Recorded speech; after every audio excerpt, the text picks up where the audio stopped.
ತೀರ್ಪಿನ ದಿನದಲ್ಲಿ ನಾವು ತಪ್ಪಿಸಿಕೊಳ್ಳುತ್ತೇವೆ ಪ್ರಿಯರೇ. ಹಾಗಾಗಿ ಈ ಯೇಸು ಸ್ವಾಮಿ, ಕೊನೆಯದಾಗಿ ಒಂದು ಅಂಶವನ್ನು ಹೇಳಿ ಮುಗಿಸುತ್ತೇನೆ.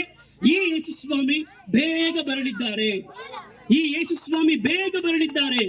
ಅವರು ಸತ್ತರು, ಸಮಾಧಿ ಮಾಡಲ್ಪಟ್ಟರು, ಮೂರನೆಯ ದಿವಸ ಮೃತ್ಯುಂಜಯನಾಗಿ ಜೀವಂತವಾಗಿ ಅವರು ಎದ್ದು ಬಂದರು ಪ್ರಿಯರೇ. ಇವತ್ತು ಕೂಡ ಯೆರೂಸಲೇಮ್ ಪಟ್ಟಣದಲ್ಲಿ ಅವರ ಸಮಾಧಿ ತೆರೆಯಲ್ಪಟ್ಟಿದೆ. ಪ್ರಪಂಚದ ಎಲ್ಲಾ ಸಮಾಧಿಗಳು ಮುಚ್ಚಲ್ಪಟ್ಟಿದೆ, ಆದರೆ ಒಬ್ಬರ ಸಮಾಧಿ ತೆರೆಯಲ್ಪಟ್ಟಿದೆ, ಅದು ಯೇಸು ಸ್ವಾಮಿಯ ಸಮಾಧಿ.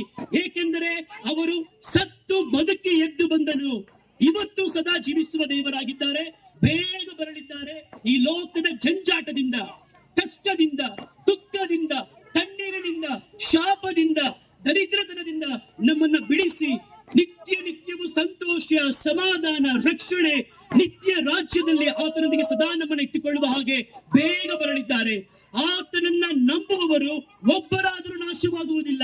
ಯೇಸು ಕ್ರಿಸ್ತನ ನಾಮದಲ್ಲಿ ನಿಮ್ಮನ್ನು ಆಶೀರ್ವದಿಸಿ ಆತನ ಹಸ್ತಗಳಿಗೆ ಒಪ್ಪಿಸಿಕೊಡುತ್ತೇನೆ. ಚಿಕ್ಕ ಪ್ರಾರ್ಥನೆ ಮಾಡೋಣ. ತಂದೆಯಾದ ದೇವರೇ, ನಿಮ್ಮ ವಾಕ್ಯವನ್ನು ಕೇಳಿದಂತ ನೀವು ಮಕ್ಕಳನ್ನ ನಿಮ್ಮ ಹಸ್ತಗಳಿಗೆ ಒಪ್ಪಿಸಿಕೊಡುತ್ತೇನೆ ಕರ್ತನೆ.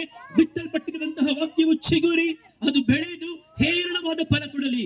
ಇವತ್ತು ಆರಂಭವಾಗಿರುವಂತಹ ರಕ್ಷಣೆಯ ಕಾರ್ಯ ಪರಿಪೂರ್ಣವಾಗಲಿ. ನಿತ್ಯತ್ವದಲ್ಲಿ ಪ್ರತಿಯೊಬ್ಬರು ಕಾಣಲ್ಪಡಲಿ. ಯೇಸು ಕ್ರಿಸ್ತನ ಶ್ರೇಷ್ಠ ನಾಮದಲ್ಲಿ ತಂದೆಯಾದ ದೇವರೇ, ಆಮೇನ್, ಆಮೇನ್, ಆಮೇನ್. ಈ ಒಂದು ಅವಕಾಶವನ್ನು ಏರ್ಪಡಿಸಿಕೊಟ್ಟಂತಹ ದೇವರಿಗೂ ಹಾಗೂ ಸಭಾಪಾಲಕರಿಗೂ, ಆತ್ಮೀಯ ಸಹೋದರಿಗೂ ಕ್ರಿಸ್ತನ ಪ್ರೀತಿಯಲ್ಲಿ ವಂದನೆ ಸಲ್ಲಿಸುವನಾಗಿದ್ದೇನೆ. Thank you.